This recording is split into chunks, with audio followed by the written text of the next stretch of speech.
سلام، حالتان خوب است؟ دماغتان چاق است؟ یادم از تو محله ما یه بابایی بود اسمش کاظم آقا بود. 11 تا پسر داشت. هر وقت در محله ما سیل می آمد یا سر بام برف می آمد یا خلاصه هر جور گرفتاری بود میگفتن کاظم آقا را خبر کنید با پسراش بیان فعلگی.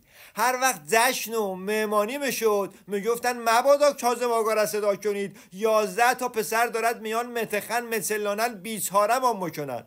حالا این حکایت ما و این عظمای کربوز است. انتخابات که میشد ما میشیم ملت فرهیخته.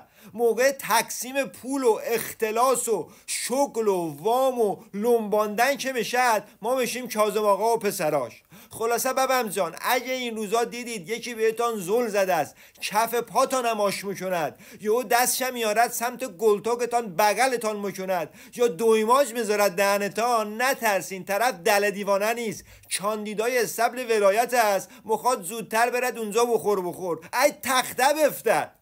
سفارش آخر من این است که این روزا آگهی فوت و اینا را به دیفار نچسبانیتان. ما یه بار آقازانمان عمرش داده بود به شما، عکسش چسباندیم دیفار، بسیجیا فکر کرده بودن کاندید است، با آقازان ما رأی داده بودن. خلاصه مراقب باشید، اینا به یابو جفتن زکی.